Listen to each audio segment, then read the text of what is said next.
ISO 9001, 2015 गुणवत्ता प्रबंधन प्रणाली मानक, क्वालिटी मैनेजमेंट सिस्टम स्टैंडर्ड। इसे प्रीतेश बिस्वास ने प्रकाशित किया है। प्रीतेश बिस्वास। 1. स्कोप क्षेत्र। ISO 9001, 2015 मानक गुणवत्ता प्रबंधन प्रणाली के लिए आवश्यकताओं को निर्दिष्ट करता है। जब कोई संगठन यह दिखाना चाहता है कि वह लगातार ऐसे उत्पाद और सेवाएं प्रदान करने में सक्षम है जो ग्राहक और लागू कानूनी आवश्यकताओं को पूरा करते हैं, और प्रणाली के प्रभावी अनुप्रयोग के माध्यम से ग्राहक संतुष्टि को बढ़ाना चाहता है, जिसमें प्रणाली के सुधार और ग्राहक एवं लागू स्टैट्यूटरी एंड रेगुलेटरी कानूनी आवश्यकताओं के अनुपालन की गारंटी शामिल है।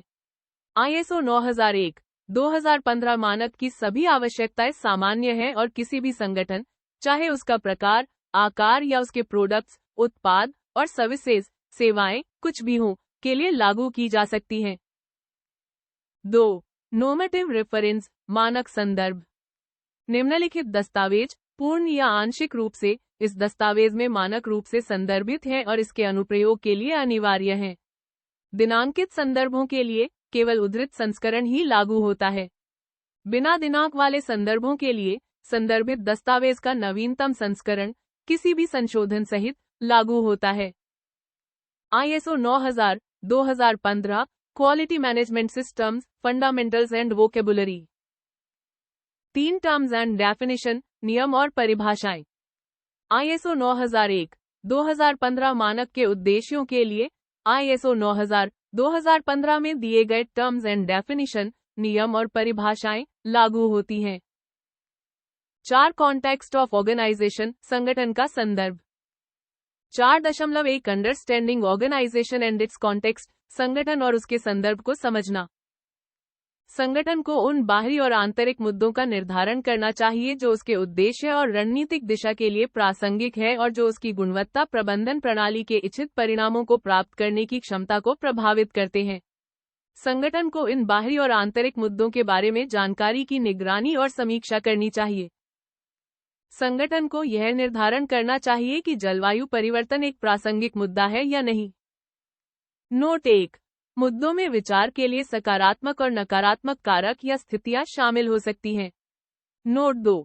बाहरी संदर्भ को समझने में कानूनी, तकनीकी, प्रतिस्पर्धी, बाजार, सांस्कृतिक, सामाजिक और आर्थिक परिवेश से उत्पन्न मुद्दों पर विचार करना मदद कर सकता है, चाहे वे अंतर्राष्ट्रीय, राष्ट्रीय, क्षेत्रीय या स्थानीय हों। नोट 3. आंतरिक संदर्भ को समझने में संगठन के मूल्य, संस्कृति, ज्ञान और प्रदर्शन से संबंधित मुद्दों पर विचार करना मदद कर सकता है। 4.2 understanding the needs and expectation of interested parties, इच्छुक पक्षों की जरूरतों और अपेक्षाओं को समझना। उनके प्रभाव या संभावित प्रभाव के कारण जो संगठन की क्षमता पर लगातार ग्राहकों और लागू कानूनी आवश्यकताओं को पूरा करने वाले उत्पाद और सेवाएं प्रदान करने की क्षमता पर पड़ते हैं, संगठन को निम्नलिखित निर्धारण करना चाहिए। वे इच्छुक पक्ष जो गुणवत्ता प्रबंधन प्रणाली के लिए प्रासंगिक हैं। इन इच्छुक पक्षों की वे आवश्यकताएं जो गुणवत्ता प्रबंधन प्रणाली के लिए प्रासंगिक हैं। संगठन को इन इच्छुक पक्षों और उनकी प्रासंगिक आवश्यकताओं के बारे में जानकारी की निगरानी और समीक्षा करनी चाहिए। नोट: प्रासंगिक इच्छुक पक्षों की जलवायु परिवर्तन से संबंधित आवश्यकताएं हो सकती हैं। 4.3 determining the scope of quality management system, गुणवत्ता प्रबंधन प्रणाली के दायरे का निर्धारण। संगठन को गुणवत्ता प्रबंधन प्रणाली की सीमाओं और लागू होने की स्थिति का निर्धारण करना चाहिए ताकि इसका दायरा स्थापित किया जा सके। इस दायरे का निर्धारण करते समय संगठन को निम्नलिखित पर विचार करना चाहिए। 4.1 में उल्लिखित बाहरी और आंतरिक मुद्दे। 4.2 में उल्लिखित प्रासंगिक इच्छुक पक्षों की आवश्यकताएं। संगठन के उत्पाद और सेवाएं। संगठन को अपने गुणवत्ता प्रबंधन प्रणाली के निर्धारित दायरे के भीतर यदि ये सभी आवश्यकताएं लागू होती हैं, तो इस अंतर्राष्ट्रीय मानक की सभी आवश्यकताओं को लागू करना चाहिए। संगठन की गुणवत्ता प्रबंधन प्रणाली का दायरा उपलब्ध और रिकॉर्ड किया जाना चाहिए। दायरे में शामिल उत्पादों और सेवाओं के प्रकारों का उल्लेख होना चाहिए और किसी भी ISO 9001, 2015 मानक की आवश्यकताओं को शामिल न करने का औचित्य प्रदान करना चाहिए जो संगठन अपनी गुणवत्ता प्रबंधन प्रणाली के दायरे में लागू नहीं मानता। ISO 9001 2015 मानक के अनुसार अनुपालन का दावा तभी किया जा सकता है जब निर्धारित आवश्यकताएं, जो लागू नहीं होती हैं, संगठन की अपने उत्पादों और सेवाओं की अनुपालन सुनिश्चित करने और ग्राहक संतुष्टि बढ़ाने की क्षमता या जिम्मेदारी को प्रभावित नहीं करती हैं। 4.4 quality management system and it's processes, गुणवत्ता प्रबंधन प्रणाली और इसकी प्रक्रियाएं। 4.1 संगठन को इस अंतरराष्ट्रीय मानक की आवश्यकताओं के अनुसार एक गुणवत्ता प्रबंधन प्रणाली स्थापित करनी चाहिए, उसे लागू करना चाहिए, बनाए रखना चाहिए और उसमें निरंतर सुधार करना चाहिए, जिसमें आवश्यक प्रक्रियाएं और उनके आपसी संबंध शामिल हों। संगठन को गुणवत्ता प्रबंधन प्रणाली के लिए आवश्यक प्रक्रियाओं और उनके पूरे संगठन में अनुप्रयोग का निर्धारण करना चाहिए और इन प्रक्रियाओं के लिए आवश्यक इनपुट और अपेक्षित आउटपुट का निर्धारण करना चाहिए। इन प्रक्रियाओं की क्रमबद्धता और आपसी संबंध का निर्धारण करना चाहिए। इन प्रक्रियाओं के प्रभावी संचालन और नियंत्रण को सुनिश्चित करने के लिए आवश्यक मानदंड और विधियों, निगरानी, माप और संबंधित प्रदर्शन सूचकांकों सहित का निर्धारण और अनुप्रयोग करना चाहिए। इन प्रक्रियाओं के लिए आवश्यक संसाधनों का निर्धारण और उनकी उपलब्धता सुनिश्चित करना चाहिए। इन प्रक्रियाओं के लिए जिम्मेदारियों और अधिकारों को सौंपना चाहिए। 6.1 की आवश्यकताओं के अनुसार निर्धारित जोखिमों और अवसरों को संबोधित करना चाहिए। इन प्रक्रियाओं का मूल्यांकन करना चाहिए और यह सुनिश्चित करने के लिए आवश्यक कोई भी परिवर्तन लागू करना चाहिए कि ये प्रक्रियाएं अपने इच्छित परिणाम प्राप्त करें। प्रक्रियाओं और गुणवत्ता प्रबंधन प्रणाली में सुधार करना चाहिए। 4.2 आवश्यकता के अनुसार संगठन को अपनी प्रक्रियाओं के संचालन का समर्थन करने के लिए प्रलेखित जानकारी बनाए रखना चाहिए। यह सुनिश्चित करने के लिए प्रलेखित जानकारी बनाए रखना चाहिए कि प्रक्रियाएं योजनानुसार संचालित की जा रही हैं। 5 लीडरशिप, नेतृत्व। 5.1 लीडरशिप एंड कमिटमेंट, नेतृत्व और प्रतिबद्धता। 5.1 जनरल, सामान्य। शीर्ष प्रबंधन को गुणवत्ता प्रबंधन प्रणाली के संदर्भ में नेतृत्व और समर्थन प्रदर्शित करना चाहिए द्वारा गुणवत्ता प्रबंधन प्रणाली के प्रभावकारिता के लिए जवाबदेही लेना। सुनिश्चित करना कि गुणवत्ता नीति और गुणवत्ता लक्ष्य संगठन के संदर्भ और रणनीतिक दिशा के साथ संगठित है और गुणवत्ता प्रबंधन प्रणाली के लिए स्थापित किए गए हैं। गुणवत्ता प्रबंधन प्रणाली की आवश्यकताओं को संगठन के व्यापार प्रक्रियाओं में सम्मिलित करना। प्रक्रिया दृष्टिकोण और जोखिम आधारित विचार का उपयोग प्रोत्साहन करना। गुणवत्ता प्रबंधन प्रणाली के लिए आवश्यक संसाधनों की उपलब्धता सुनिश्चित करना। प्रभावी गुणवत्ता प्रबंधन और गुणवत्ता प्रबंधन प्रणाली की आवश्यकताओं का पालन करने के महत्व को संवाद करना। यह सुनिश्चित करना कि गुणवत्ता प्रबंधन प्रणाली अपने इच्छित परिणाम प्राप्त करती है। गुणवत्ता प्रबंधन प्रणाली की प्रभावकारिता में योगदान करने के लिए व्यक्तियों को संलग्न, निर्देशित और समर्थन प्रदान करना। सुधार को प्रोत्साहन करना। अन्य संबंधित प्रबंधन भूमिकाओं को उनकी जिम्मेदारी क्षेत्रों में उनके नेतृत्व को प्रदर्शित करने के लिए समर्थन प्रदान करना। नोट: इस अंतरराष्ट्रीय मानक में व्यापार का संदर्भ व्यापक रूप से उस गतिविधि को दर्शाता है जो संगठन के अस्तित्व के उद्देश्यों के मूल है, चाहे संगठन सार्वजनिक हो, निजी हो, लाभ के लिए हो या न के लिए।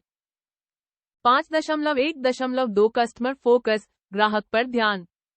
शीर्ष प्रबंधन को ग्राहक केंद्रित दृष्टिकोण के संदर्भ में नेतृत्व और समर्थन प्रदर्शित करना चाहिए, इसे सुनिश्चित करके कि ग्राहक और लागू वैधानिक और विनियामक आवश्यकताएं निर्धारित, समझी और नियमित रूप से पूरी की जाती हैं। उन जोखिमों और अवसरों का निर्धारण किया जाता है जो उत्पादों और सेवाओं की अनुपालनता और ग्राहक संतुष्टि को बढ़ाने की क्षमता को प्रभावित कर सकते हैं और इन्हें समाधान किया जाता है।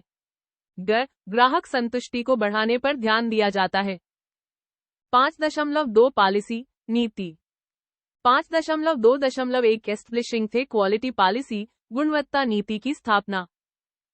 शीर्ष प्रबंधन को एक गुणवत्ता नीति स्थापित, लागू और बनाए रखना चाहिए जो संगठन के उद्देश्य और संदर्भ के अनुकूल हो और इसके रणनीतिक दिशा का समर्थन करे। ख, गुणवत्ता लक्ष्यों को स्थापित करने के लिए एक ढांचा प्रदान करे। ग, लागू आवश्यकताओं को पूरा करने के लिए एक प्रतिबद्धता शामिल करे। घ, गुणवत्ता प्रबंधन प्रणाली के निरंतर सुधार के लिए एक प्रतिबद्धता शामिल करे। 5.2.2 कम्युनिकेटिंग थे क्वालिटी पॉलिसी, गुणवत्ता नीति का संचार। गुणवत्ता नीति कर उपलब्ध और प्रलेखित होनी चाहिए। ख, संगठन के भीतर संचारित, समझी और लागू की जानी चाहिए। ग, उचित होने पर उचित संबंधित रुचिकर्ताओं के लिए उपलब्ध होनी चाहिए। 5.3 organizational roles, responsibilities and authorities, संगठनात्मक भूमिकाएं, जिम्मेदारियां और अधिकारी। शीर्ष प्रबंधन को सुनिश्चित करना चाहिए कि संबंधित भूमिकाओं के लिए जिम्मेदारियां और अधिकार संघातित, संचारित और संगठन में समझी जाए। शीर्ष प्रबंधन को जिम्मेदारियां और अधिकार सौंपने चाहिए। कर इस सुनिश्चित करने के लिए कि गुणवत्ता प्रबंधन प्रणाली ISO 9001:2015 मानक की आवश्यकताओं से समर्थन प्राप्त करती है। ख, इस सुनिश्चित करने के लिए कि प्रक्रियाएं अपने इच्छित आउटपुट दे रही हैं। ग, गुणवत्ता प्रबंधन प्रणाली की प्रदर्शन की रिपोर्टिंग और सुधार के अवसरों पर रिपोर्ट करने के लिए विशेष रूप से शीर्ष प्रबंधन को। घ, संगठन के भीतर ग्राहक केंद्रित ध्यान को सुनिश्चित करने के लिए। अगर यह सुनिश्चित करने के लिए कि गुणवत्ता प्रबंधन प्रणाली की पूर्णता को बनाए रखा जाए जब गुणवत्ता प्रबंधन प्रणाली में परिवर्तनों की योजना बनाई और कार्यान्वित की जाती है। 6. प्लानिंग, योजना। 6.1 action to achieve risk and opportunity, जोखिम और अवसरों को संबोधित करने के लिए कार्रवाई। 6.1.1 सामग्री प्रबंधन प्रणाली की योजना बनाते समय संगठन को 4.1 में उल्लिखित मुद्दों को ध्यान में रखना चाहिए और 4.2 में उल्लिखित आवश्यकताओं को भी देखना चाहिए और निम्नलिखित प्रभावों को पता लगाना चाहिए। कर यह सुनिश्चित करना कि सामग्री प्रबंधन प्रणाली अपने इच्छित परिणाम हासिल कर सके। ख, इच्छनीय प्रभावों को बढ़ावा देना। ग, अवांछनीय प्रभावों को रोकना या कम करना। घ, सुधार हासिल करना। संगठन को योजना बनानी चाहिए। क, इन रिस्क, जोखिमों और अपॉर्चुनिटी, अवसरों को संबोधित करने के लिए कार्य। ख, कैसे। 1. इन कार्यों को अपनी गुणवत्ता प्रबंधन प्रणाली प्रक्रियाओं में शामिल और लागू करें। 2. इन कार्यों की प्रभावशीलता का मूल्यांकन करें। जो कार्य रिस्क, जोखिमों और अपॉर्चुनिटी, अवसरों को संबोधित करने के लिए किए जाते हैं वे उत्पादों और सेवाओं की अनुरूपता पर संभावित प्रभाव के अनुपात में होने चाहिए। नोट 1. रिस्क, जोखिमों को संबोधित करने के विकल्पों में शामिल हो सकते हैं। रिस्क, जोखिमों से बचना, अपॉर्चुनिटी, अवसर को पाने के लिए रिस्क, जोखिमों लेना, रिस्क, जोखिमों के स्रोत को समाप्त करना, संभावना या परिणाम को बदलना, रिस्क, जोखिमों साझा करना या सूचित निर्णय के द्वारा रिस्क, जोखिमों को बनाए रखना। नोट 2. अपॉर्चुनिटी, अवसर, नए तरीकों को अपनाने, नए उत्पाद लॉन्च करने, नए बाजार खोलने, नए ग्राहकों को संबोधित करने, साझेदारी बनाने, नई तकनीक का उपयोग करने और संगठन या उसके ग्राहकों की जरूरतों को पूरा करने के लिए अन्य वांछनीय और संभव संभावनाओं की ओर ले जा सकते हैं। 6.2 quality objectives and planning to achieve them, गुणवत्ता के उद्देश्य और उन्हें प्राप्त करने की योजना। 6.2.1 संगठन को गुणवत्ता प्रबंधन प्रणाली के लिए आवश्यक प्रासंगिक कार्यों, स्तरों और प्रक्रियाओं में गुणवत्ता उद्देश्यों को स्थापित करना चाहिए। गुणवत्ता उद्देश्यों को चाहिए। क, गुणवत्ता नीति के अनुरूप हो। ख, मापने योग्य हो। ग, लागू आवश्यकताओं को ध्यान में रखें। घ, उत्पादों और सेवाओं की अनुरूपता और ग्राहक संतुष्टि में वृद्धि के लिए प्रासंगिक हो। अगर निगरानी की जाए। च, संप्रेषित किया जाए। छ, उपयुक्त होने पर अपडेट किया जाए। संगठन को गुणवत्ता उद्देश्यों पर प्रलेखित जानकारी बनाए रखनी चाहिए। 6.2.2 गुणवत्ता उद्देश्यों को कैसे प्राप्त करना है, इसकी योजना बनाते समय संगठन को निम्नलिखित निर्धारित करना चाहिए। क, क्या किया जाएगा। ख, कौन से संसाधन आवश्यक होंगे। ग, कौन जिम्मेदार होगा। घ, यह कब पूरा होगा। अगर परिणामों का मूल्यांकन कैसे किया जाएगा। 6.3 प्लानिंग ऑफ चेंजेस, बदलाव की योजना। जब संगठन गुणवत्ता प्रबंधन प्रणाली में बदलाव की आवश्यकता निर्धारित करता है तो बदलाव योजनाबद्ध तरीके से किए जाने चाहिए। संगठन को विचार करना चाहिए। क. बदलाव का उद्देश्य और उनके संभावित परिणाम। ख. गुणवत्ता प्रबंधन प्रणाली की अखंडता। ग. संसाधनों की उपलब्धता। घ. जिम्मेदारियों और अधिकारों का आवंटन या पुनः आवंटन। 7. सपोर्ट समर्थन। 7.1 रिसोर्सेस साधन। 7.1.1 जनरल सामान्य। संगठन को गुणवत्ता प्रबंधन प्रणाली की स्थापना, कार्यान्वयन, रखरखाव और सतत सुधार के लिए आवश्यक संसाधनों का निर्धारण और प्रदान करना चाहिए। संगठन को विचार करना चाहिए। क. मौजूदा आंतरिक संसाधनों की क्षमताओं और प्रतिबंधों को। ख. बाहरी प्रदाताओं से प्राप्त करने की आवश्यकताएं। 7.1.2 पीपल लोग। संगठन को इसकी गुणवत्ता प्रबंधन प्रणाली के प्रभावी कार्यान्वयन और प्रक्रियाओं के संचालन और नियंत्रण के लिए आवश्यक लोग, कर्मचारियों का निर्धारण और प्रदान करना चाहिए। 7.1.3 इंफ्रास्ट्रक्चर आधारभूत संरचना। संगठन को इसकी प्रक्रियाओं के संचालन के लिए और उत्पादों और सेवाओं की अनुरूपता हासिल करने के लिए आवश्यक संरचना का निर्धारण, प्रदान और रखरखाव करना चाहिए। नोट: संरचना में शामिल हो सकता है क. इमारतें और संबद्ध उपयोगिताएं। ख. उपकरण सहित हार्डवेयर और सॉफ्टवेयर। ग. परिवहन संसाधन। घ. सूचना और संचार प्रौद्योगिकी। 7.1.4 environment for the operation of processes प्रक्रियाओं के संचालन के लिए पर्यावरण। संगठन को इसकी प्रक्रियाओं के संचालन और उत्पादों और सेवाओं की अनुरूपता हासिल करने के लिए आवश्यक वातावरण का निर्धारण, प्रदान और रखरखाव करना चाहिए। नोट: एक उपयुक्त वातावरण मानव और भौतिक कारकों का संयोजन हो सकता है, जैसे क. सामाजिक, जैसे भेदभाव नहीं करना, शांत, विवाद रहित। ख. मानसिक, जैसे तनाव को कम करने वाला, बनावट निवारण, भावनात्मक सुरक्षा। ग. भौतिक, जैसे तापमान, गर्मी, आर्द्रता, प्रकाश, हवा का प्रवाह, स्वच्छता, ध्वनि। इन कारकों में विभिन्नता हो सकती है जो उत्पादों और सेवाओं के प्रदान पर निर्भर करती है। 7.1.5 मॉनिटरिंग एंड मेजरिंग रिसोर्सेज संसाधनों की निगरानी और मापन। 7.1.5.1 जनरल सामान्य।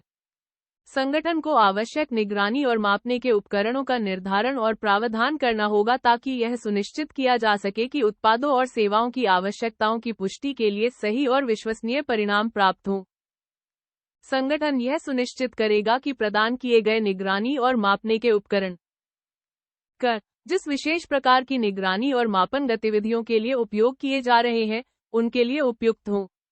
ख. उनके उद्देश्य के लिए लगातार उपयुक्तता बनाए रखने के लिए उनका रखरखाव किया जाए।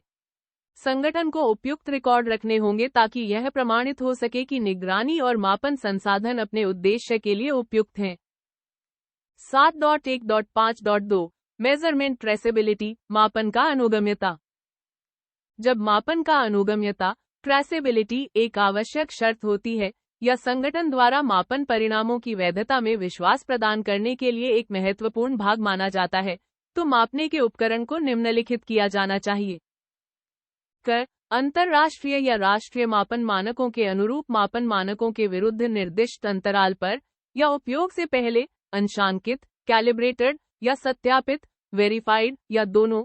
जब ऐसे मानक नहीं होते हैं, तो अंशांकन या सत्यापन के लिए उपयोग किए गए आधार को दस्तावेजी जानकारी के रूप में रखा जाना चाहिए। ख. उनकी स्थिति निर्धारित करने के लिए पहचाना जाना चाहिए। ग. समायोजन, क्षति या गिरावट से सुरक्षित रखा जाना चाहिए, जो अंशांकन स्थिति और उसके बाद के मापन परिणामों को अमान्य कर सकता है। जब मापने के उपकरण को अपने उद्देश्य के लिए अनुपयुक्त पाया जाता है, तो संगठन को यह निर्धारित करना होगा कि क्या पिछले मापन परिणामों की वैधता पर प्रतिकूल प्रभाव पड़ा है और आवश्यकतानुसार उचित कार्रवाई करनी होगी। 7.1.6 ऑर्गेनाइजेशनल नॉलेज संगठनात्मक ज्ञान। संगठन को अपने प्रक्रियाओं के संचालन और उत्पादों और सेवाओं की संगति सुनिश्चित करने के लिए आवश्यक ज्ञान प्राप्त करना होगा। इस ज्ञान को बनाए रखा जाएगा और आवश्यकतानुसार उपलब्ध कराया जाएगा। बदलती आवश्यकताओं और रुझानों को संबोधित करते समय संगठन को अपने मौजूदा ज्ञान पर विचार करना होगा और यह तय करना होगा कि आवश्यक अतिरिक्त ज्ञान और आवश्यक अपडेट कैसे प्राप्त या एक्सेस किए जाएं। नोट 1। संगठनात्मक ज्ञान संगठन के लिए विशिष्ट ज्ञान होता है। यह आमतौर पर अनुभव से प्राप्त होता है। यह वह जानकारी है जिसका उपयोग और साझा किया जाता है ताकि संगठन के उद्देश्यों को प्राप्त किया जा सके। नोट 2। संगठनात्मक ज्ञान निम्नलिखित पर आधारित हो सकता है। क। आंतरिक स्रोत जैसे बौद्धिक संपदा, अनुभव से प्राप्त ज्ञान, विफलताओं और सफल परियोजनाओं से सीखे गए पाठ। अप्रलेखित ज्ञान और अनुभव को संग्रहित और साझा करना, प्रक्रियाओं, उत्पादों और सेवाओं में सुधार के परिणाम। ख। बाहरी स्रोत जैसे मानक, शैक्षणिक संस्थान, सम्मेलन, ग्राहकों या बाहरी प्रदाताओं से ज्ञान एकत्र करना। 7.2 कंपेटेंस योग्यता। संगठन को निम्नलिखित करना होगा। क। अपने नियंत्रण में काम करने वाले कर्मचारियों की आवश्यक योग्यता को निर्धारित करना, जो गुणवत्ता प्रबंधन प्रणाली के प्रदर्शन और प्रभावशीलता को प्रभावित करते हैं। ख। यह सुनिश्चित करना कि ये व्यक्ति उचित शिक्षा, प्रशिक्षण या अनुभव के आधार पर सक्षम हो। ग। जहां लागू हो, आवश्यक क्षमता प्राप्त करने के लिए कार्रवाई करना और ली गई कार्रवाइयों की प्रभावशीलता का मूल्यांकन करना। घ। क्षमता के प्रमाण के रूप में उपयुक्त दस्तावेजी जानकारी को संचित करना। उपयुक्त कार्रवाइयों में शामिल हो सकता है, उदाहरण के लिए, वर्तमान कर्मचारियों को प्रशिक्षण देना, उनका मार्गदर्शन करना या उनका पुनः असाइनमेंट करना या सक्षम व्यक्तियों को काम पर रखना या अनुबंधित करना। 7.3 अवेयरनेस जागरूकता। संगठन को सुनिश्चित करना होगा कि संगठन के नियंत्रण में काम करने वाले व्यक्ति जानते हों। क। गुणवत्ता नीति को। ख। संबंधित गुणवत्ता उद्देश्यों को। ग। उनके योगदान को गुणवत्ता प्रबंधन प्रणाली की प्रभावशीलता में समर्थन बढ़े हुए प्रदर्शन के लाभों को समाहित करते हुए। घ। गुणवत्ता प्रबंधन प्रणाली की आवश्यकताओं के साथ मेल नहीं खाने के प्रभावों को। 7.4 कम्युनिकेशन संचार। संगठन को गुणवत्ता प्रबंधन प्रणाली से संबंधित आंतरिक और बाहरी संचार को निर्धारित करना होगा, जिसमें निम्नलिखित शामिल है। क। किस बात को संचारित किया जाएगा। ख। कब संचार किया जाएगा। ग। किसके साथ संचार किया जाएगा। घ। संचार कैसे किया जाएगा। अगर कौन संचार करेगा। 7.5 डॉक्यूमेंटेड इंफॉर्मेशन प्रलेखित जानकारी। 7.5.1 जनरल सामान्य। संगठन की गुणवत्ता प्रबंधन प्रणाली में शामिल होना चाहिए। क। इस अंतर्राष्ट्रीय मानक द्वारा आवश्यक लिखित जानकारी। ख। संगठन द्वारा निर्धारित लिखित जानकारी जो गुणवत्ता प्रबंधन प्रणाली की प्रभावशीलता के लिए आवश्यक मानी गई हो। नोट: गुणवत्ता प्रबंधन प्रणाली के लिए लिखित जानकारी की मात्रा एक संगठन से दूसरे संगठन तक अलग हो सकती है क्योंकि संगठन के आकार और उसके कार्यकलापों, प्रक्रियाओं, उत्पादों और सेवाओं के प्रकार के कारण, प्रक्रियाओं की जटिलता और उनके अंतराघात, व्यक्तियों की क्षमता। 7.5.2 क्रिएटिंग एंड उद्यतन, निर्माण और अद्यतन। लिखित जानकारी निर्मित और अद्यतित करते समय संगठन को सुनिश्चित करना होगा कि उपयुक्त हो। क. पहचान और विवरण जैसे शीर्षक, तिथि, लेखक या संदर्भ संख्या। ख. प्रारूप जैसे भाषा, सॉफ्टवेयर संस्करण, ग्राफिक्स और माध्यम जैसे कागज, इलेक्ट्रॉनिक। ग. समीक्षा और मंजूरी के लिए जांच करना कि यह उपयुक्तता और पर्याप्तता के लिए सही है। 7.5.3 कंट्रोल ऑफ डॉक्यूमेंटेड इंफॉर्मेशन, प्रलेखित जानकारी का नियंत्रण। 7.5.3.1 गुणवत्ता प्रबंधन प्रणाली और ISO 9001-2015 मानक द्वारा आवश्यक लिखित जानकारी को नियंत्रित किया जाना चाहिए ताकि सुनिश्चित हो सके क. यह वहां और जब आवश्यकता हो, उपलब्ध और उपयोग के लिए उपयुक्त हो। ख. यह पर्याप्त रूप से सुरक्षित हो, जैसे गोपनीयता की हानि, अनुचित उपयोग या अखंडता की हानि से। 7.5.3.2 लिखित जानकारी के नियंत्रण के लिए संगठन को निम्नलिखित गतिविधियों को संबोधित करना चाहिए, जैसा लागू हो। क. वितरण, पहुंच, पुनः प्राप्ति और उपयोग। ख. भंडारण और संरक्षण, जिसमें पठनीयता का संरक्षण शामिल है। ग. परिवर्तनों का नियंत्रण, जैसे संस्करण नियंत्रण। घ. प्रतिधारण और निपटान। गुणवत्ता प्रबंधन प्रणाली की योजना और संचालन के लिए संगठन द्वारा आवश्यक मानी गई बाहरी स्रोतों की लिखित जानकारी को उचित रूप से पहचाना और नियंत्रित किया जाना चाहिए। संगति के प्रमाण के रूप में संचित लिखित जानकारी को अनपेक्षित परिवर्तनों से सुरक्षित रखा जाना चाहिए। नोट: पहुंच का अर्थ केवल लिखित जानकारी को देखने की अनुमति या जानकारी को देखने और बदलने की अनुमति और अधिकार से संबंधित एक निर्णय हो सकता है। 8.0 ऑपरेशंस, संचालन। 8.1 ऑपरेशनल प्लानिंग एंड कंट्रोल, परिचालन योजना और नियंत्रण। संगठन को उत्पादों और सेवाओं के प्रावधान की आवश्यकताओं को पूरा करने के लिए और क्लॉज 6 में निर्धारित कार्रवाइयों को लागू करने के लिए आवश्यक प्रक्रियाओं की योजना बनानी, कार्यान्वित करनी और नियंत्रित करना होगा। उत्पादों और सेवाओं की आवश्यकताओं को निर्धारित करना। प्रक्रियाओं और उत्पादों व सेवाओं की स्वीकृति के लिए मानदंड स्थापित करना। उत्पाद और सेवा आवश्यकताओं के अनुरूपता को प्राप्त करने के लिए आवश्यक संसाधनों का निर्धारण करना। मानदंड के अनुसार प्रक्रियाओं का नियंत्रण लागू करना। अगर यह सुनिश्चित करने के लिए आवश्यक लिखित जानकारी का निर्धारण, बनाए रखना और संचित करना कि प्रक्रियाएं योजना के अनुसार की गई हैं और उत्पादों व सेवाओं की आवश्यकताओं के अनुरूपता को प्रदर्शित करना। इस योजना का परिणाम संगठन के संचालन के लिए उपयुक्त होना चाहिए। संगठन को योजनाबद्ध परिवर्तनों को नियंत्रित करना चाहिए और अनपेक्षित परिवर्तनों के परिणामों की समीक्षा करनी चाहिए और आवश्यकतानुसार किसी भी प्रतिकूल प्रभाव को कम करने के लिए कार्रवाई करनी चाहिए। संगठन को यह सुनिश्चित करना चाहिए कि आउटसोर्स की गई प्रक्रियाओं को नियंत्रित किया जाए।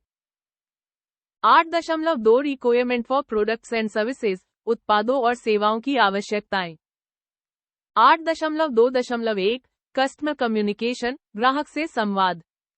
ग्राहकों के साथ संचार में शामिल होना चाहिए। उत्पादों और सेवाओं से संबंधित जानकारी प्रदान करना। पूछताछ, अनुबंध या आदेशों को संभालना जिसमें बदलाव शामिल हैं। उत्पादों और सेवाओं से संबंधित ग्राहक प्रतिक्रिया प्राप्त करना जिसमें ग्राहक शिकायतें शामिल हैं। ग्राहक की संपत्ति को संभालना या नियंत्रित करना। अगर जब प्रासंगिक हो तो आकस्मिक कार्रवाइयों के लिए विशिष्ट आवश्यकताएं स्थापित करना। 8.2.2 determining the requirement for products and services, उत्पादों और सेवाओं की आवश्यकताओं का निर्धारण। जब ग्राहकों को पेश किए जाने वाले उत्पादों और सेवाओं की आवश्यकताओं को निर्धारित किया जाता है तो संगठन को यह सुनिश्चित करना चाहिए कि उत्पादों और सेवाओं की आवश्यकताओं को परिभाषित किया गया है। 1. जिसमें कोई भी लागू वैधानिक और नियामक आवश्यकताएं शामिल हैं। 2. वे जो संगठन द्वारा आवश्यक मानी जाती हैं। संगठन उन दावों को पूरा कर सकता है जो वह अपने उत्पादों और सेवाओं के लिए करता है। 8.2.3 review of the requirement for products and services, उत्पादों और सेवाओं के लिए आवश्यकताओं की समीक्षा। 8.2.3.1 संगठन को यह सुनिश्चित करना चाहिए कि उसके पास ग्राहकों को पेश किए जाने वाले उत्पादों और सेवाओं की आवश्यकताओं को पूरा करने की क्षमता है। संगठन को किसी ग्राहक को उत्पाद और सेवाएं देने से पहले एक समीक्षा करनी चाहिए जिसमें शामिल हैं ग्राहक द्वारा निर्दिष्ट आवश्यकताएं जिसमें वितरण और बाद की गतिविधियों की आवश्यकताएं शामिल हैं। ऐसी आवश्यकताएं जो ग्राहक द्वारा नहीं बताई गई हैं लेकिन निर्दिष्ट या इरादे के उपयोग के लिए आवश्यक हैं जब ज्ञात हो। संगठन द्वारा निर्दिष्ट आवश्यकताएं। उत्पादों और सेवाओं पर लागू वैधानिक और नियामक आवश्यकताएं। अगर अनुबंध या आदेश की आवश्यकताएं जो पहले व्यक्त की गई आवश्यकताओं से भिन्न है। संगठन को यह सुनिश्चित करना चाहिए कि अनुबंध या आदेश की आवश्यकताएं जो पहले परिभाषित की गई आवश्यकताओं से भिन्न है, हल की जाए। जब ग्राहक अपनी आवश्यकताओं का दस्तावेजीकृत बयान नहीं देता है तो संगठन को ग्राहक की आवश्यकताओं की पुष्टि स्वीकृति से पहले करनी चाहिए। नोट: कुछ स्थितियों में, जैसे इंटरनेट बिक्री, प्रत्येक आदेश के लिए औपचारिक समीक्षा व्यवहारिक नहीं होती। इसके बजाय समीक्षा में कैटलॉग जैसे प्रासंगिक उत्पाद जानकारी को शामिल किया जा सकता है। 8.2.3.2 संगठन को लागू होने पर दस्तावेजीकृत जानकारी बनाए रखनी चाहिए। समीक्षा के परिणामों पर। उत्पादों और सेवाओं के लिए किसी भी नई आवश्यकताओं पर। 8.2.4 changes to requirement for products and services, उत्पादों और सेवाओं के लिए आवश्यकताओं में परिवर्तन। संगठन को यह सुनिश्चित करना चाहिए कि जब उत्पादों और सेवाओं की आवश्यकताएं बदल जाती हैं, तो संबंधित दस्तावेजीकृत जानकारी में सुधार किया जाता है और संबंधित व्यक्तियों को बदली हुई आवश्यकताओं की जानकारी दी जाती है। 8.3 design and development of products and services, उत्पादों और सेवाओं का डिजाइन और विकास। 8.3.1 जनरल, सामान्य। संगठन को यह सुनिश्चित करना चाहिए कि उसने उत्पादों और सेवाओं की आगामी प्रदान को सुनिश्चित करने के लिए उपयुक्त रूप से डिजाइन और विकास प्रक्रिया स्थापित, कार्यान्वित और बनाए रखी हो। 8.3.2 design and development planning, design और विकास योजना। डिजाइन और विकास के लिए चरणों और नियंत्रणों का निर्धारण करते समय संगठन को निम्नलिखित विचार करने चाहिए।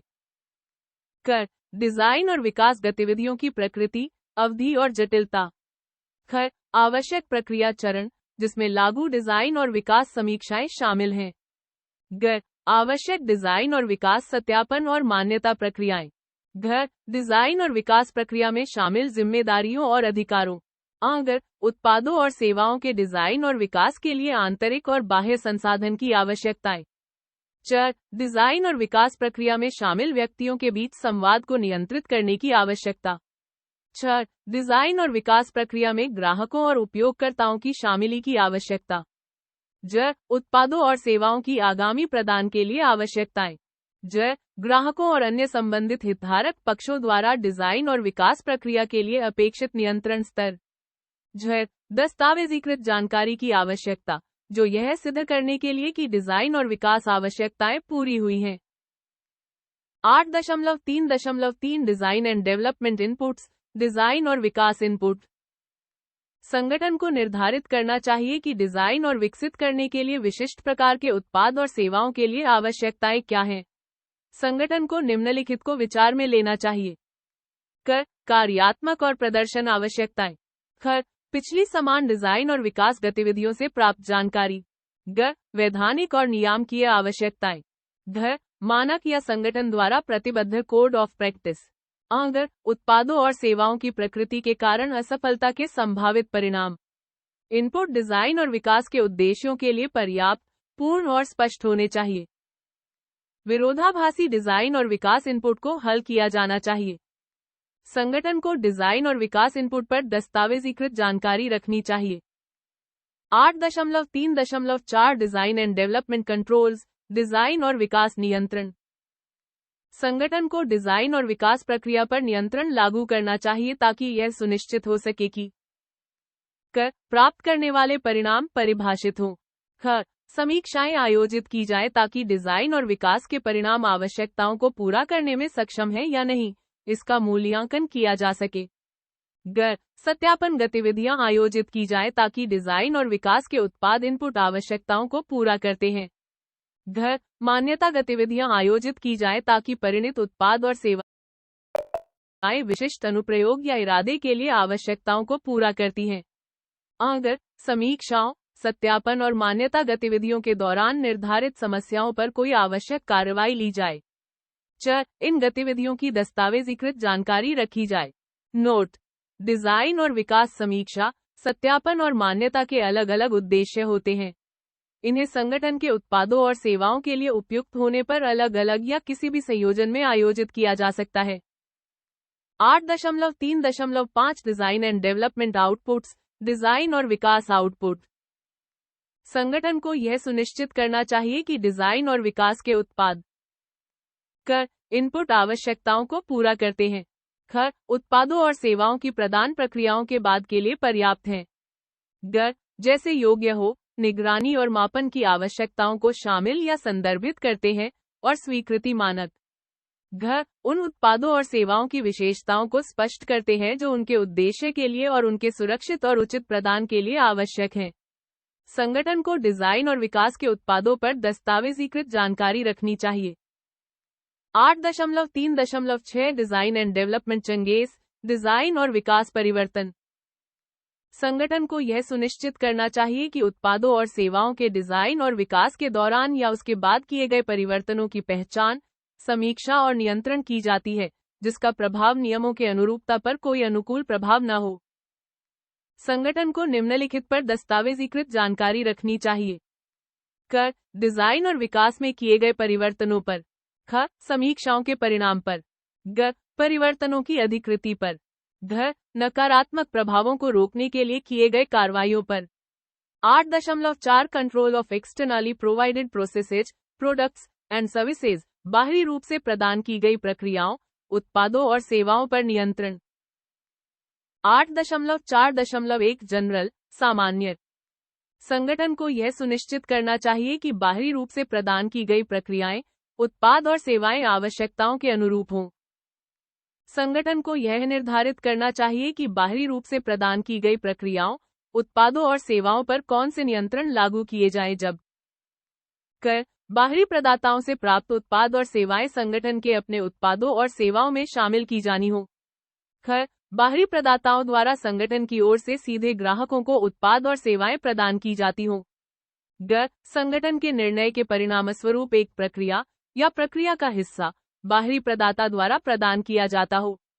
संगठन को बाहरी प्रदाताओं के मूल्यांकन, चयन, प्रदर्शन की निगरानी और पुनर्मूल्यांकन के लिए मापदंड निर्धारित करने और लागू करने चाहिए, जो उनकी आवश्यकताओं के अनुसार प्रक्रियाएं, उत्पाद और सेवाएं प्रदान करने की क्षमता पर आधारित हों।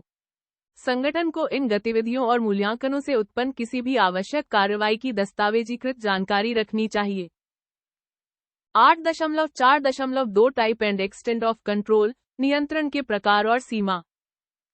संगठन को यह सुनिश्चित करना चाहिए कि बाहरी रूप से प्रदान की गई प्रक्रियाएं, उत्पाद और सेवाएं संगठन की अपने ग्राहकों को लगातार नियमों के अनुरूप उत्पाद और सेवाएं देने की क्षमता पर नकारात्मक प्रभाव न डालें। संगठन को यह करना चाहिए। क. यह सुनिश्चित करना कि बाहरी रूप से प्रदान की गई प्रक्रियाएं उसके गुणवत्ता प्रबंधन प्रणाली के नियंत्रण में रहें।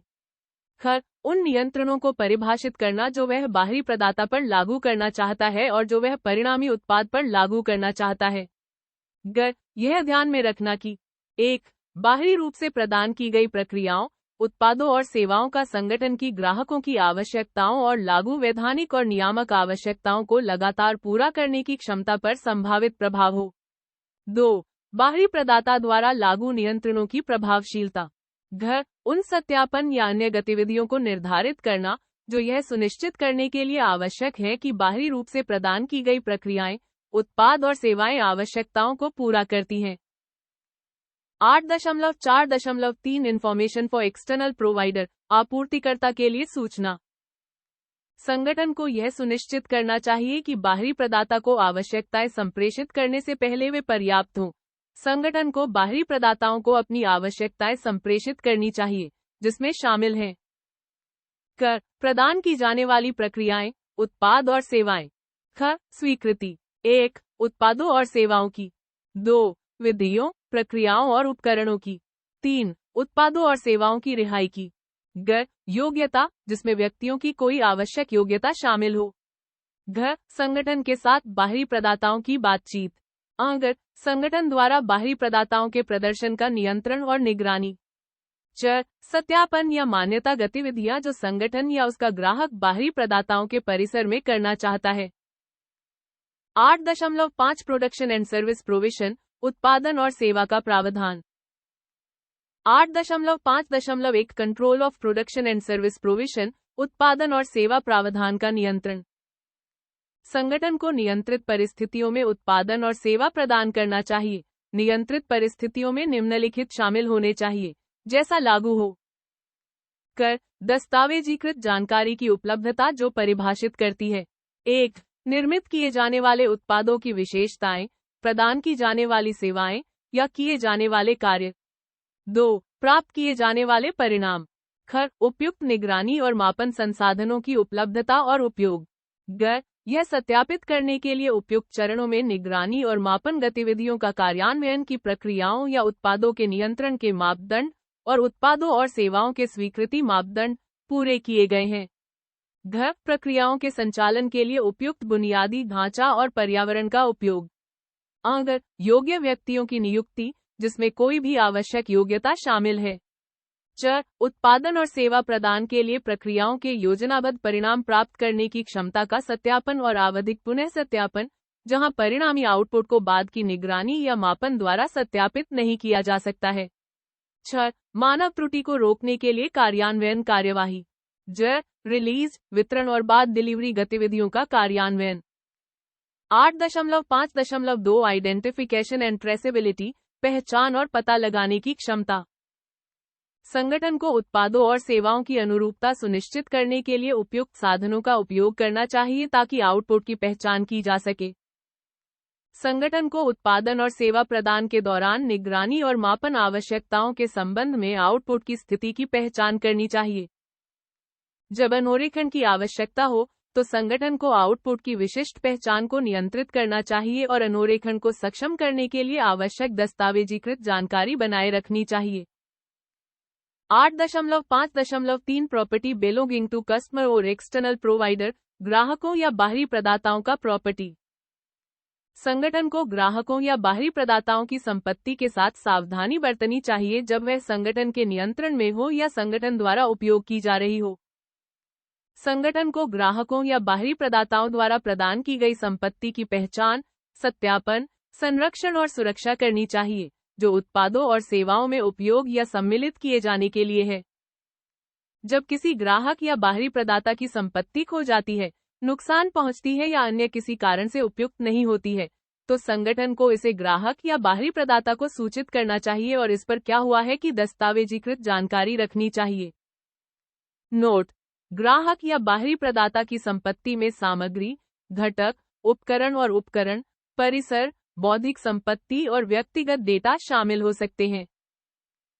8.5.4 प्रिजर्वेशन, संरक्षण। संगठन को उत्पादन और सेवा प्रदान के दौरान उत्पादों को संरक्षित रखना चाहिए ताकि आवश्यक होने पर उन्हें आवश्यकताओं के अनुरूप सुनिश्चित किया जा सके। नोट: रक्षण में शामिल हो सकता है पहचान, हैंडलिंग, प्रदूषण नियंत्रण, पैकेजिंग, भंडारण, प्रसारण या परिवहन, और सुरक्षा। 8.5.5 पोस्ट डिलीवरी एक्टिविटीज, डिलीवरी के बाद की गतिविधियां। संगठन को उत्पादों और सेवाओं से संबंधित डिलीवरी के बाद की गतिविधियों की आवश्यकताओं को पूरा करना चाहिए। पोस्ट डिलीवरी गतिविधियों की आवश्यकता की सीमा को निर्धारित करते समय संगठन को निम्नलिखित का विचार करना चाहिए। क कानूनी और विधिक आवश्यकताएं। ख उसके उत्पादों और सेवाओं से जुड़ी अनचाही परिणाम संबंधित संभावित नुकसान। ग उसके उत्पादों और सेवाओं की प्रकृति, उपयोग और इच्छित उम्र। घ ग्राहक की आवश्यकताएं। अगर ग्राहक की प्रतिक्रिया। नोट: पोस्ट डिलीवरी गतिविधियों में वारंटी प्रावधानों के तहत कार्रवाई, अनुबंधीय अवधारणाओं जैसे रखरखाव सेवाएं और सहायक सेवाएं जैसे पुनर्चक्रण या अंतिम निपटान शामिल हो सकती हैं। 8.5.6 कंट्रोल ऑफ चेंजेस, परिवर्तनों का नियंत्रण। संगठन को उत्पादन या सेवा प्रदान के लिए परिवर्तनों की समीक्षा और नियंत्रण करना चाहिए ताकि आवश्यक होने पर आवश्यकताओं के साथ सतत अनुरूपता सुनिश्चित की जा सके। संगठन को दस्तावेजीकृत जानकारी रखनी चाहिए जो परिवर्तनों की समीक्षा के परिणामों, परिवर्तन को अधिकृत करने वाले व्यक्तियों और समीक्षा से उत्पन्न कोई आवश्यक कार्रवाई का वर्णन करती है। 8.6 release of products and services, उत्पादों और सेवाओं का विमोचन। संगठन को यह योजनाबद्ध व्यवस्थाओं को प्रारंभिक चरणों पर क्रियान्वित करना चाहिए ताकि यह सत्यापित कर सके कि उत्पाद और सेवा की आवश्यकताएं पूरी की गई हैं। उत्पादों और सेवाओं के ग्राहक को स्वीकृति देने की प्रक्रिया को तब तक आगे नहीं बढ़ाया जाएगा जब तक योजनाबद्ध व्यवस्थाएं संतोषपूर्वक पूरी नहीं हो जाती। यदि संबंधित प्राधिकरण और ग्राहक द्वारा अनुमोदित नहीं किया गया हो, संगठन को उत्पादों और सेवाओं के रिलीज के संदर्भ में दस्तावेजीकृत जानकारी रखनी चाहिए। दस्तावेजीकृत जानकारी में निम्नलिखित शामिल होनी चाहिए। क स्वीकृति मानदंड के साथ संगति के सबूत। ख रिलीज को अधिकृत करने वाले व्यक्तियों के प्रति पाए जाने की संदर्भता। 8.7 control of non conforming output, non conforming output का नियंत्रण। 8.7.1 संगठन को यह सुनिश्चित करना चाहिए कि वे उत्पाद जो उनकी आवश्यकताओं से मेल नहीं खाते, उन्हें पहचाना और नियंत्रित किया जाए ताकि उनका अनजाने में उपयोग या वितरण रोका जा सके। संगठन को असंगति की प्रकृति और इसके प्रभाव के आधार पर उचित कार्रवाई लेनी चाहिए। उत्पादों और सेवाओं की संगति पर, यह उत्पादों की वितरण के बाद या सेवाओं की प्राविधिकता के दौरान या उसके बाद पाए गए असंगत उत्पादों और सेवाओं के लिए भी लागू होगा। संगठन को असंगत प्रोडक्ट को निम्नलिखित में से एक या एक से अधिक तरीकों से संबंधित करना चाहिए। क. सुधार। ख. अलगाव, संयंत्रण, वापसी या उत्पादों और सेवाओं की प्रदान की स्थगिति। ग. ग्राहक को सूचित करना। घ. स्वीकृति के लिए समझौते के अंतर्गत अनुमति प्राप्त करना। जब असंगत प्रोडक्ट्स को सुधारा जाता है तो आवश्यकताओं की संगति की सत्यापन की जानी चाहिए। 8.7.1 संगठन को दस्तावेजीकृत जानकारी रखनी चाहिए जो निम्नलिखित विवरणों को सम्मिलित करती है।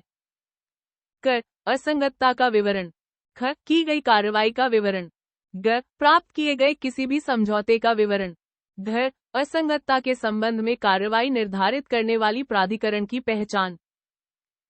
9. परफॉर्मेंस इवैल्यूएशन, प्रदर्शन का मूल्यांकन। 9.1 monitoring, measurement, analysis and evaluation, निगरानी, माप, विश्लेषण और मूल्यांकन।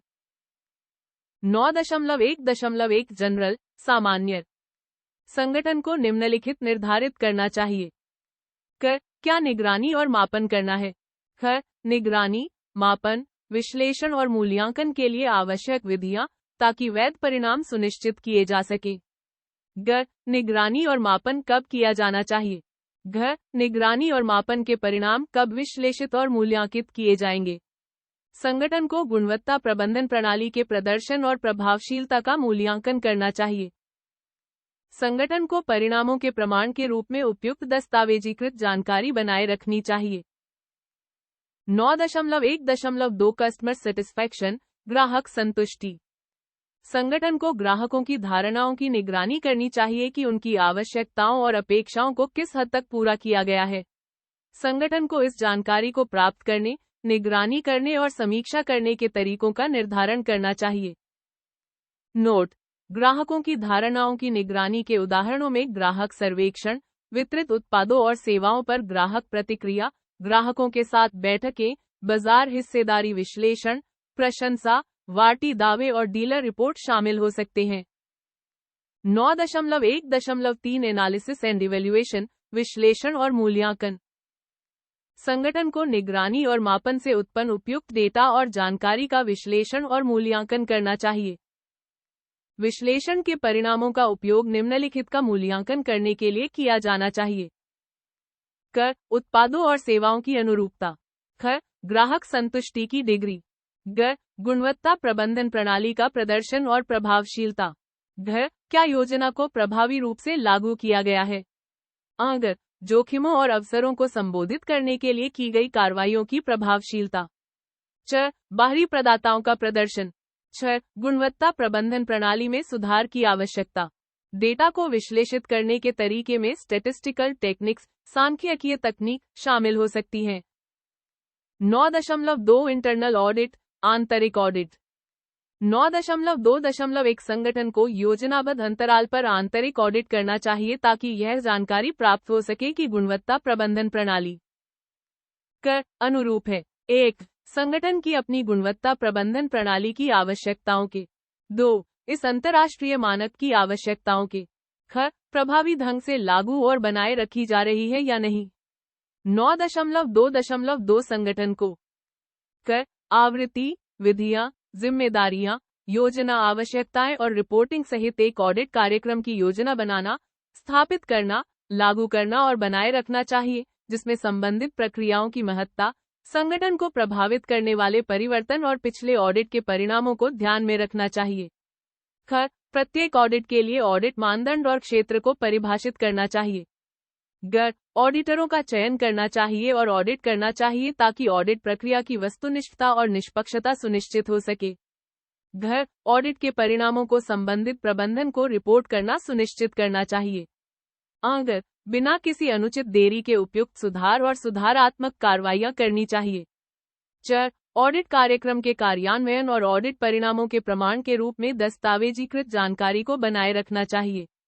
नोट: मार्गदर्शन के लिए ISO 19011 देखें। 9.3 मैनेजमेंट रिव्यू, प्रबंधन की समीक्षा। 9.3.1 जनरल सामान्य। शीर्ष प्रबंधन को संगठन की गुणवत्ता प्रबंधन प्रणाली की योजनाबद्ध अंतराल पर समीक्षा करनी चाहिए ताकि यह सुनिश्चित किया जा सके कि यह प्रणाली निरंतर उपयुक्त, पर्याप्त, प्रभावी और संगठन की रणनीतिक दिशा के अनुरूप हो। 9.3.2 मैनेजमेंट रिव्यू इनपुट्स, प्रबंधन समीक्षा इनपुट्स। प्रबंधन समीक्षा को निम्नलिखित को ध्यान में रखते हुए योजना बनानी और कार्यान्वित करनी चाहिए। पिछली प्रबंधन समीक्षाओं से कार्यों की स्थिति। बाहरी और आंतरिक मुद्दों में बदलाव जो गुणवत्ता प्रबंधन प्रणाली के लिए प्रासंगिक हैं। गुणवत्ता प्रबंधन प्रणाली के प्रदर्शन और प्रभावशीलता पर जानकारी, जिसमें निम्नलिखित रुझान शामिल हैं। 1. ग्राहक संतुष्टि और संबंधित इच्छुक पक्षों से प्राप्त प्रतिक्रिया। 2. गुणवत्ता उद्देश्यों की प्राप्ति की सीमा। 3. प्रक्रियाओं का प्रदर्शन और उत्पादों एवं सेवाओं की अनुरूपता। 4. असंगतियां और सुधारात्मक कार्रवाइयां। 5. निगरानी और मापन के परिणाम।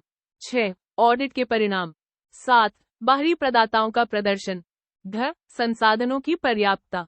अगर जोखिमों और अवसरों को संबोधित करने के लिए की गई कार्रवाइयों की प्रभावशीलता। सुधार के अवसर। 9.3.3 मैनेजमेंट रिव्यू आउटपुट्स, प्रबंधन समीक्षा आउटपुट्स। प्रबंधन समीक्षा के आउटपुट में निम्नलिखित निर्णय और कार्रवाइयां शामिल होनी चाहिए। सुधार के अवसर। गुणवत्ता प्रबंधन प्रणाली में किसी भी बदलाव की आवश्यकता। संसाधन की आवश्यकता। संगठन को प्रबंधन समीक्षाओं के परिणामों के रिकॉर्ड बनाए रखने चाहिए। 10. इम्प्रूवमेंट, सुधार। 10.1 जनरल सामान्य।